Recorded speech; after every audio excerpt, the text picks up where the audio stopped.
welcome to Redcatyoga's workshop for this week. We are going to be using our mountain pose that we learned last week. So if you haven't watched that video, you might want to go watch that now. It was Tadasana on mountain pose and had great stability pose for all of our foundational poses in yoga, including balance poses. So we're going to be working on balance pose today on tree pose. So this is a pose that you'll find in many yoga classes and is often done wrong, especially maybe if you're in group classes. So I want you to start off in the right way so that you can bring that forward into your practice. So the right way is to start with a good foundational mountain pose, Tadasana. Quick recap. You are going to spread your toes out. You're going to use all 4 points of your feet. So the 4 corners of your feet, the little toe, your pinky toe, the outside joint there, your big toe, the outside joint of your joint of the big toe, and the 2 outside points of your heel. So think of those 4 points as you're pressing down into the ground, making the roots for your tree pose, or any balance pose that you're about to do. You're going to engage your legs. I don't want floppy legs. That won't help you with your stability or engagement in tree pose. So you're going to rotate your thighs outwards, push them in, open up your pelvis and tilt it slightly. So you've got a real engagement in the bottom part of your body. Your spine is long, shoulders are relaxed, everything in your core is engaged. So this way you can think of yourself like lifting up on that leg and pushing down on the rooted leg. So we're going to start off with baby steps to get some of the foundation. So Tadasana, push down in your mountain pose, and we're just going to relax that leg on the right side. So I want you to think about taking that leg and resetting it and pushing it down. That's going to be our foundation side today. Now our left side, I'd like you to experiment with just lifting it up. Maybe you just come to your toe. Do you see you kind of shifted in your pelvis, in your hips? That's what everybody does. I certainly do it myself. So I want you to push back with that hip. Push and engage that side of your hip. Try here and lift that foot and push back down in that rooted leg and come back down. This is a really good start to get your balance and feel, and a little bit easier than tree is going to be. It's a forward motion. Your rotation of your hips are forward. With the tree, you're going to have an external rotation of your hip, of that left hip. So your hip is rotating out. And when your hip rotates out, everything should rotate out. So your knee and your heel and your foot should turn to the side. Maybe it's 45 degrees, that's where your hips are. Or maybe you can push it a little bit further. That just depends on your body type. So you're rooting down.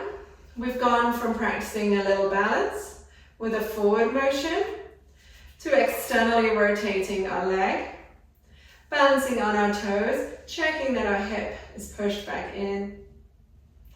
And then we can practice by bringing that in a little bit and just resting our foot here on our toe, that external rotation. You'll often hear it cued that you need to move your foot up onto the foundation foot. This is true, but you should always also be cued that you should not put any pressure here. So you are just fine to do underneath your knee or above your knee. But do not push onto the knee joint. Our knees are meant to bend and flex. They're not meant to be torqued out to the side. And this will cause pain and down the line if you continue to do it, maybe an injury in your knee. So you don't want that. So our Tadasana mountain pose. Our breathing is stable. How about our gaze? Advanced balance poses, our gaze can be up to the ceiling in front of us, that's advancement. To start off, and I even do it, a lot of experienced practitioners will start with a drishti. The drishti is a lowered gaze. Your spine, everything is engaged. Your gaze is just lowered. You're not tilting your head. Your head stays the same. And you're fixating on something that is still. So I like to use maybe about a meter, a couple of feet in front of me, and I gaze down at the floor. This allows me to focus and to concentrate rather than looking at something. Even if you're looking at your instructor, if you're looking at me, I'm going to be moving a little bit. And so your mind shifts your body to move as well. If you're fixing your gaze onto something that is still, it's going to help you with that balance on your own, and also on your focus, on your mental focus and concentration. Moving on, while we're still in this foundation pose, take the block and put it against your right foot. Take your left foot, put it on the other side. Find your foundation. Shift so that your weight, you're not shifting your body so much as just your weight into that right leg. Bend that knee. Bring it onto the block, keeping your rotation the same, and then externally rotating that hip out. Now see if you can shift your weight so it's only balancing just a tiny bit onto that toe.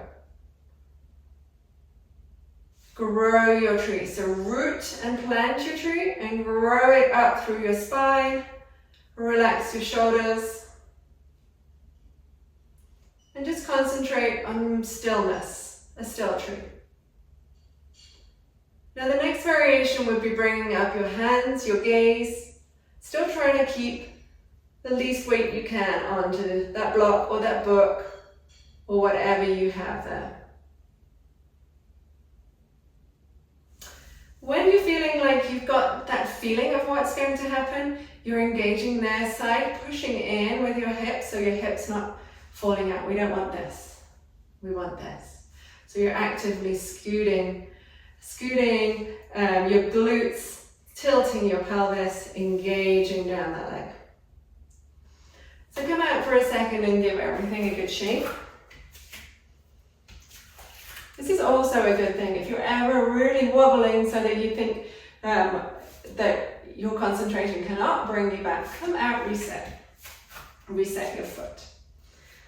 We're going to push away that block now if you're ready, and start on the first wave that we're going to do. Find your balance, pushing down in your roots. Open up that external rotation. This is a perfectly good tree right here. And you can then explore bringing your hands and your gaze up, growing your branches, and coming down. Shake out again. What you're looking to do, we're going to stay down in that lower part of our leg. What some people find is that they say they slip. They slip down when they're trying to do, especially when you're moving up higher, which we'll do in a second. There's a couple of things that are going on here. One, it is a thing. It does depend what leggings you have on. It really does. Like some of the leggings that are really shiny, it makes it much more hard to engage in tree. It really is an issue. So the ones like these ones are cotton and not too shiny. There are a lot of good products if you're buying yoga pants. It might be something that you're thinking about. But also, if you're pushing in this leg, you can just be pushing in this leg. I'm showing you a bad example right now. If you're pushing in with your foot into the side, even if you're putting it in the right position, you're tilting your hip out, which causes that nice little sliding root down.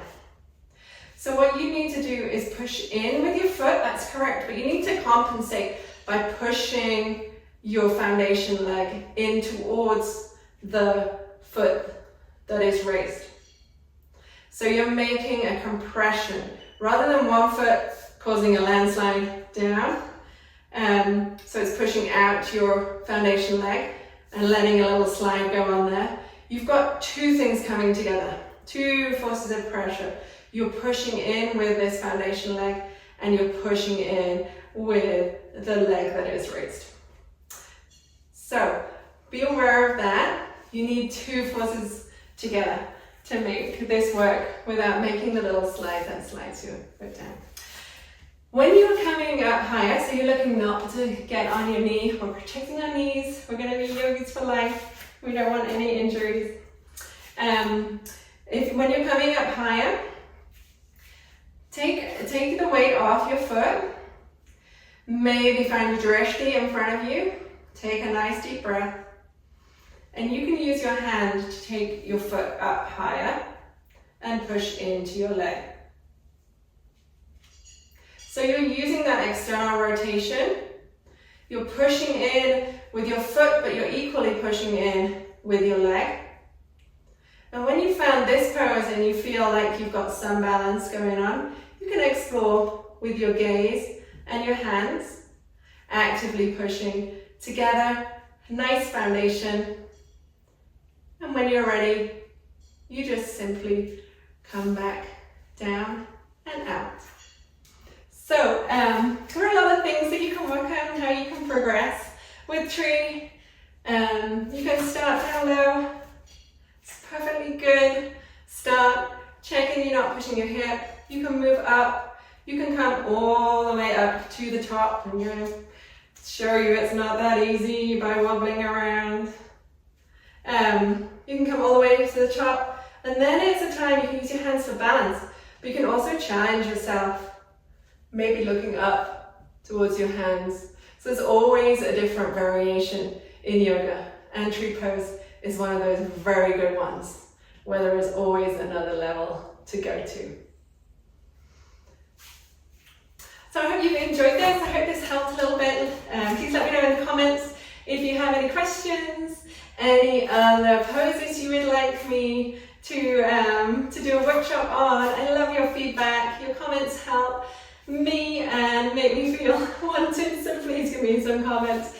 Also, please subscribe, tell your friends, forward this on. I'll be trying to do workshops every week for the whole of June and hopefully into the summer a little bit longer, so I'm looking for your input.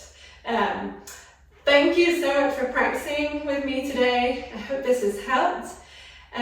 Please make sure you're practicing your Tadasana, your mountain pose, wherever you are. Maybe you can do some of your tree variations while you're brushing your teeth. Check that your hip isn't coming out.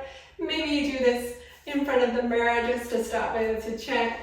Let me know if you have any ideas for the future. And in the meantime, have a lovely day, and I'll see you next time.